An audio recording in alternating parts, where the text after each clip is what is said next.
Hi everyone, welcome back to my new video. I hope all are doing great. So today in this video I'll discuss about 10 prepositional phrases that you should know. So let's get started. প্রথমে আমরা দেখে নিব 10টি prepositional phraseর প্রথম prepositional phrase-টি। ফার্স্টে যেটি রয়েছে সেটি হচ্ছে at the same time. At the same time এর অর্থ হলো একটি এক্সাম্পল দিয়ে বোঝানো যাক। For example, it's impossible to be in two places at the same time. অর্থাৎ একই সময়ে একজন ব্যক্তির দুই জায়গায় থাকা কমপ্লিটলি ইম্পসিবল। তাহলে at the same time কিভাবে ব্যবহৃত হয় এর অর্থ কি আমরা বুঝে নিলাম। পরেরটি হচ্ছে বাই অ্যাক্সিডেন্ট। বাই অ্যাক্সিডেন্ট মানে হচ্ছে ভুলক্রমে বা দুর্ঘটনাক্রমে। For example, I think you messaged me by accident, মানে আমার মনে হয় তুমি আমাকে ভুল করে মেসেজ করেছিলে। তাহলে ভুলক্রমে বা দুর্ঘটনাক্রমে অর্থে বাই অ্যাক্সিডেন্ট ব্যবহৃত হয়। পরের 3 নম্বরটি হচ্ছে বাই দ্য ওয়ে, মানে কথা প্রসঙ্গে। তো দেখে একটি example, it was nice to see you, by the way did you work things out with your sister. তোমার সাথে গতকাল দেখা হয়ে ভালো লেগেছিল বা তোমাকে দেখতে পেয়ে আমার খুব ভালো লেগেছিল। By the way did you work things out with your sister, তুমি কি তোমার বোনের সাথে বিষয়টি বা ঝামেলাটি মিটিয়ে ফেলেছিলে।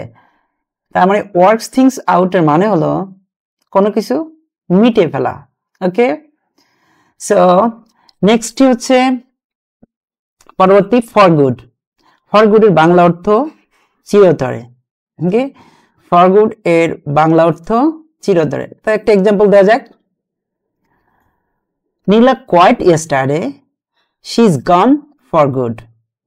তার মানে নীলা চাকরি ছেড়ে দিয়েছে। So she is gone for good মানে সে সেখান থেকে চিরতরে চলে গিয়েছে, মানে সে আর কখনো ব্যাক করবে না এই অর্থে। আর ফর গুড চিরতরে কোনো কিছু বোঝাতে, চিরতরে কোনো কিছু বোঝাতে আমরা ফর গুডকে ইউজ করতে পারি। এটি একটি প্রিপজিশনাল ফ্রেজ। 5 নম্বরটা ফর নাও। ফর নাও মানে আপাতত। ফর নাও মানে হচ্ছে আপাতত। আপাতত ক্লিয়ার, আমি একটু লিখে দিই, আপাতত মানে কি, মানে আপাতত তুমি এই কাজটি করো। যেমন একটা এক্সাম্পল দেওয়া যাক, the doctor will see you soon, for now please a seat in the waiting room. Doctor খুব তাড়াতাড়ি চলে আসবে এবং তোমাকে দেখবে এই সময়, মানে এই আপাতত তো তুমি একটা কোনো রুমে বসো। এই অর্থে আমরা ফর নাও ব্যবহার করতে পারি। আশা করি আপনারা বুঝতে পারছেন।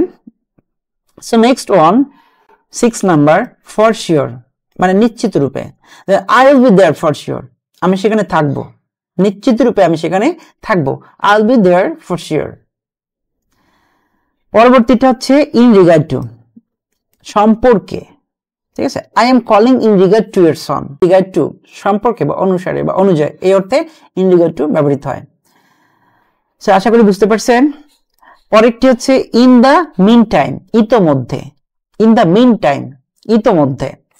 একটি এক্সাম্পল দিয়ে ক্লিয়ার করা যাক, we have to wait for 2 more hours, আমাদেরকে আরো 2 ঘন্টার বেশি সময় অপেক্ষা করতে হবে। What can we do in the meantime, এই সময় আমরা কি করতে পারি, এই সময়ের মধ্যে আমরা কি করতে পারি। ইন দ্য মিন টাইম এই সময়ে আমরা কি করতে পারি, এই অর্থে আমরা ইন দ্য মিন টাইমকে ব্যবহার করতে পারি। সো 9 নম্বর প্রিপজিশনাল ফ্রেজটি হলো ওপস, sorry I didn't do that on purpose. On purpose মানে কি, অন পারপাস মানে হচ্ছে জেনে শুনে কোনো কিছু করা।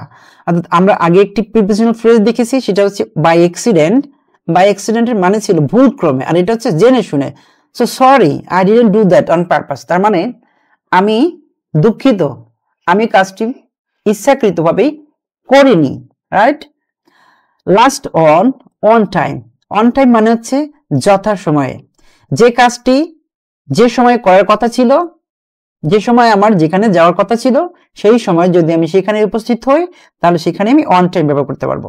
যেমন এখানে একটা এক্সাম্পল দেওয়া আছে, she never on time for anything, সে কখনোই কোনো কিছুর জন্য উপযুক্ত সময়ে কাজটি করে না অথবা উপযুক্ত সময়ে পৌঁছায় না। she never on time for anything. So যেমন একটা এক্সাম্পল যদি দিই, ট্রেনটি 10টার সময় ছাড়ার কথা, তাহলে ট্রেন যদি 10টার সময় ছাড়ে তাহলে সেক্ষেত্রে আমরা অন টাইম ব্যবহার করব। আর 10টার একটু আগে ছাড়ে অথবা 10টার আমি ট্রেন স্টেশনে 10টায় পৌঁছাই তখন অন টাইম, আর যদি না পৌঁছাই একটু আগে পৌঁছাই তাহলে ইন টাইম ব্যবহার করব। ওকে, সো এই ছিল আমাদের আজকের ভিডিও। আশা করি সবার ভালো লেগেছে। So if you like this video, please subscribe to my channel and press the bell icon button so that you can watch my new video. Thanks for watching. See you the next video.